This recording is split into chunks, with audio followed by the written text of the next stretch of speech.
All right. This is an electric pump in my wife's house in Japan, and it's apparently seized up, and it pumps water from a well that I think is right there, and also I believe there's another cover under this that somehow pumps the water up from the well. And I thought this pipe actually went all the way here, but actually it goes back underneath it looks like it goes into this. I'll have to move that to figure out what's going on there. But the water from the well actually comes out here for their outside water that they use to water the plants, wash the car, but none of that is working. So what I've done is I've bought a pump in the US because this pump here costs about $800, or maybe $600 today. But I bought a pump that was less than $200 in the States, so we'll see how it works. So let me take this stuff off and check it out. All right. So this is what I bought from Harbor Freight.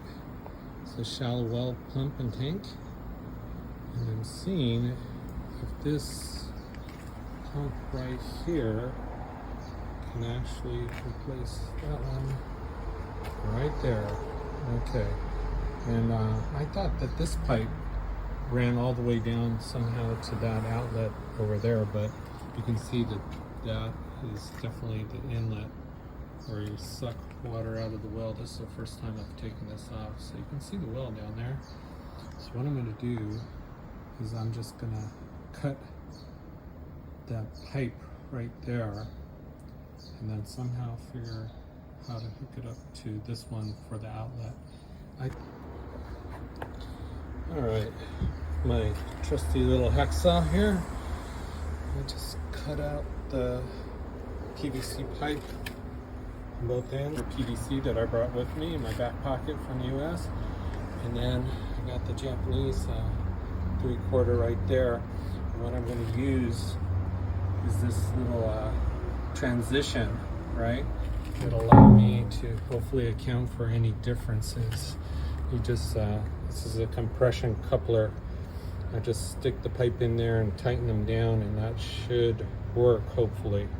So, we'll give it a go. Let's see.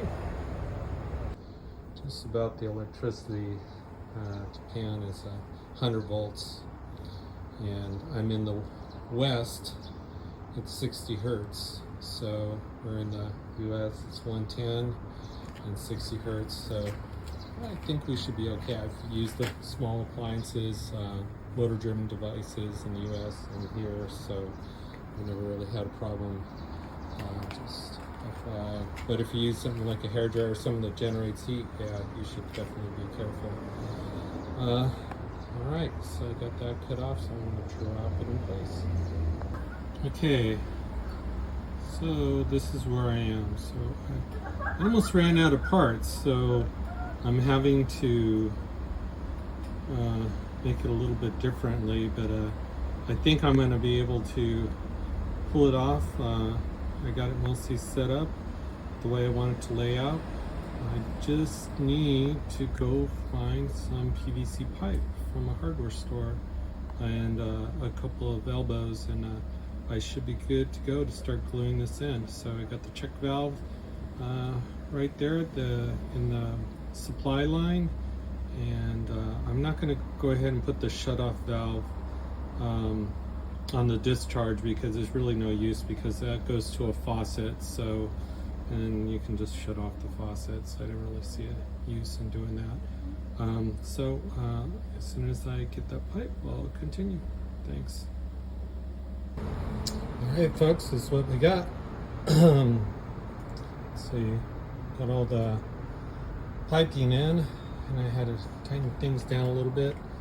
I got the compression couplers, and I tightened those down pretty good with a wrench.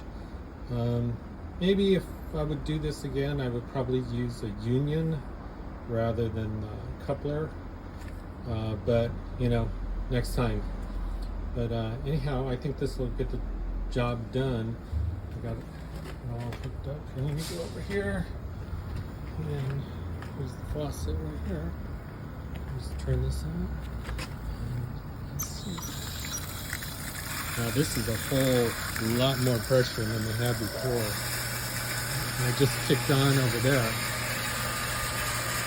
It's a lot louder than it was previously, but I think the old one, like I said, it was just I think 145 watts, where this is 100 horsepower. I think it converts to 740 something watts. It's much stronger, so it makes sense. It would make a little bit more noise, but yeah, it seems to be working okay.